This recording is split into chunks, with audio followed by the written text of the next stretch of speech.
देखिए, ऋग्वेद संस्कृत के ऋग धातु से बना है।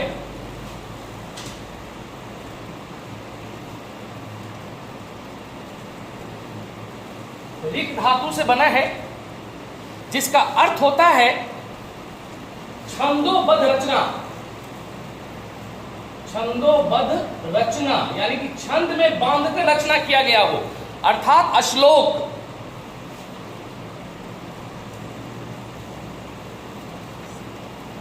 अश्लोक या मंत्र,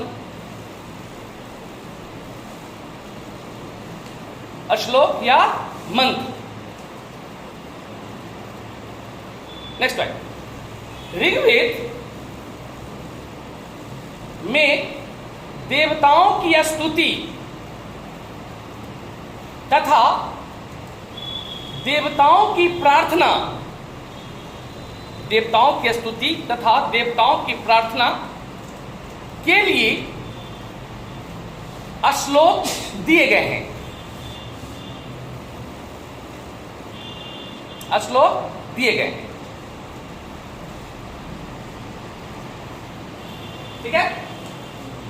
ऋग्वेद में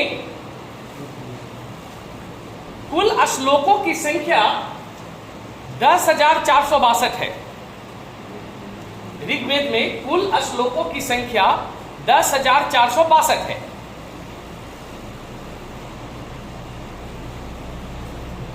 ठीक है, नेक्स्ट है ऋग्वेद का पहला श्लोक, पहला श्लोक अग्नि को समर्पित है। ऋग्वेद का पहला श्लोक अग्नि को समर्पित है।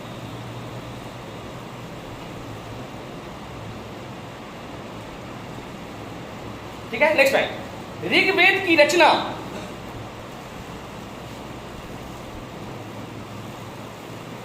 लगभग 1400 ईसा पूर्व से 1400 ईसा पूर्व से 1200 ईसा पूर्व के बीच 1200 ईसा पूर्व के बीच सप्त सैंधव प्रदेश, सप्त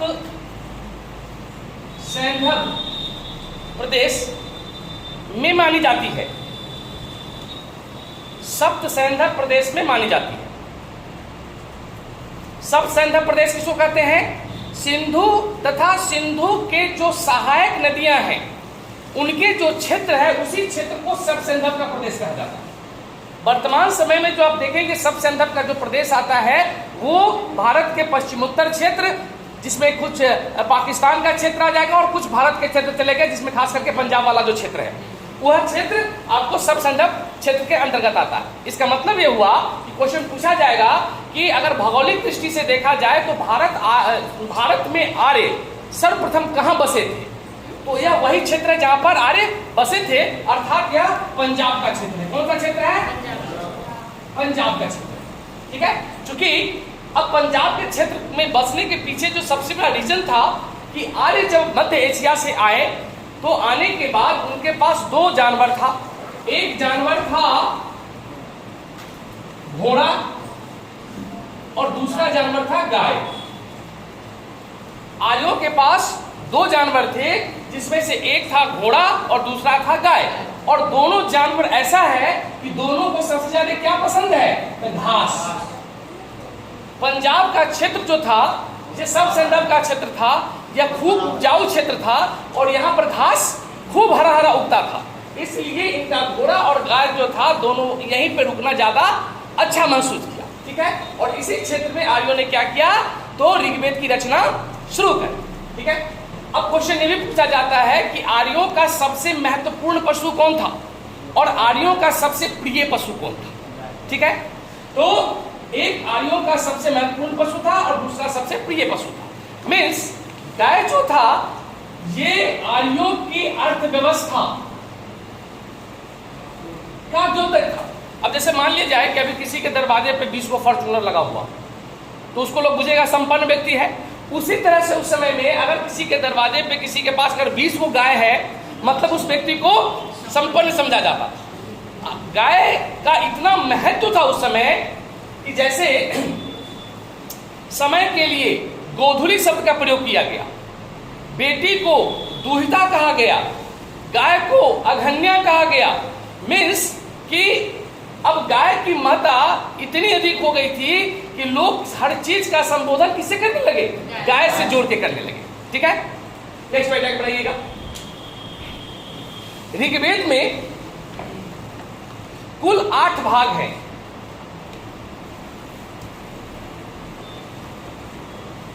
ऋग्वेद में कुल 8 भाग हैं जिन्हें अष्टक कहा जाता है। ऋग्वेद में कुल 8 भाग हैं जिन्हें अष्टक कहा जाता है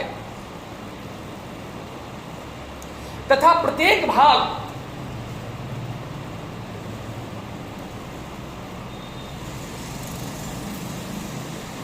आठ अध्याय में बटा हुआ है। कुल भाग 8 गो, प्रत्येक भाग में 8 अध्याय, तो टोटल अध्याय कितना हुआ? 64। 8 अध्याय है। इस प्रकार ऋग्वेद में कुल अध्यायों की संख्या 64 है।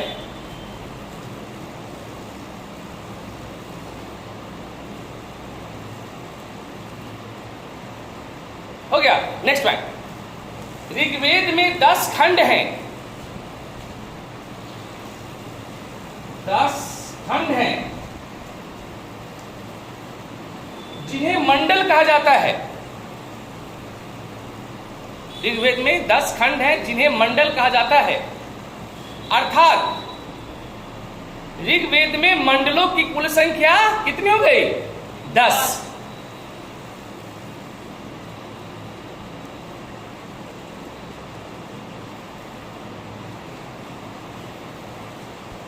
नेक्स्ट बात, प्रत्येक मंडल मंत्र में बटा हुआ है। प्रत्येक मंडल मंत्र में बटा हुआ है और प्रत्येक मंत्र सूक्त में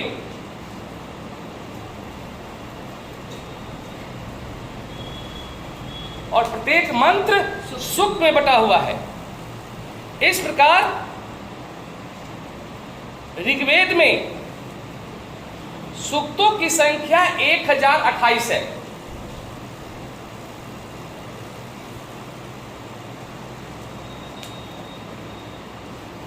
एक 1028 है, जबकि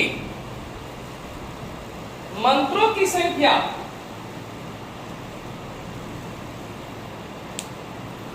10,600 है।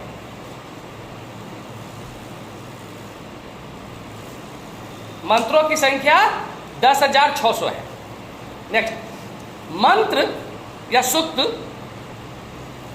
के खंड को ऋचा कहते हैं। सूक्तों के खंड को ऋचा कहते हैं। हो गया। नेक्स्ट पॉइंट, ऋग्वेद की 5 शाखा है। शाखा काय को है? 5 को। 5 शाखा है जो निम्न है। पहला शाकल, दूसरा वास्कल। पहला शाकल, दूसरा वास्कल, तीसरा आश्यलायन। आश्यलायन, तीसरा आश्यलायन, चौथा सांख्यायन।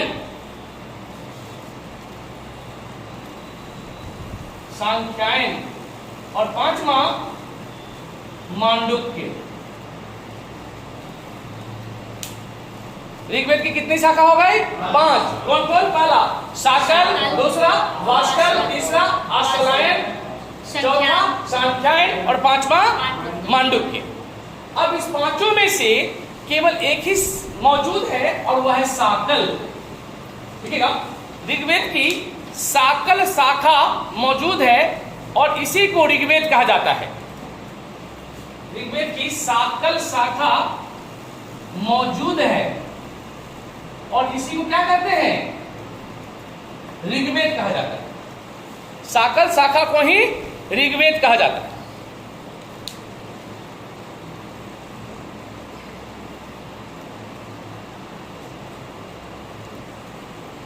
हो गया। नेक्स्ट में ऋग्वेद के गाने वाले को, यानी कि पाठ करने वाले को, भगवान की स्तुति करने वाले को, ऋग्वेद के पाठ करने वाले को होता या होतृ, होता या होतृ कहा जाता है। ऋग्वेद के पाठ करने वाले को होता या होतृ कहा जाता है, क्योंकि ऋग्वेद में जो मंत्र दिए गए हैं वो किसके लिए हैं? देवताओं की स्तुति के लिए, देवताओं की प्रार्थना करने के लिए दिए गए हैं। ठीक है, नेक्स्ट पॉइंट। ऋग्वेद का प्रमुख उपवेद, ऋग्वेद का प्रमुख उपवेद आयुर्वेद है। प्रमुख उपवेद आयुर्वेद है, जिसका संबंध धन्वंतरी ऋषि से है, जिसका संबंध धन्वंतरी ऋषि से है।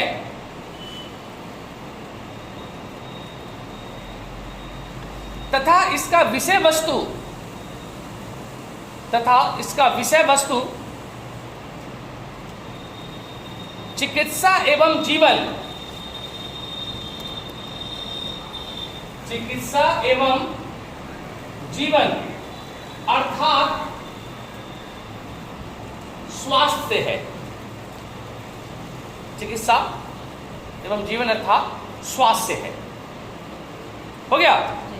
Next point. ऋग्वेद का दूसरा मंडल से सातवां मंडल सबसे प्राचीन मंडल है। ऋग्वेद का दूसरा मंडल से सातवां मंडल सबसे प्राचीन मंडल है। अतः इसी को, मतलब 2 से 7 तक, अतः इसी को वास्तविक मंडल या परिवार मंडल या वंश मंडल कहा जाता है। वंश मंडल कहा जाता है।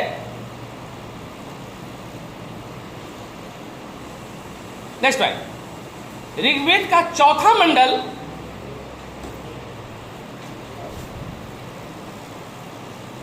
ऋग्वेद का चौथा मंडल सबसे प्राचीन मंडल है।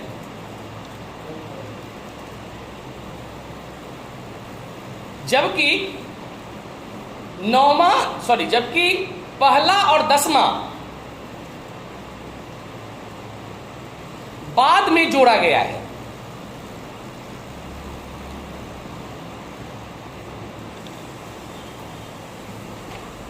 नेक्स्ट में ऋग्वेद के सभी मंडलों का संबंध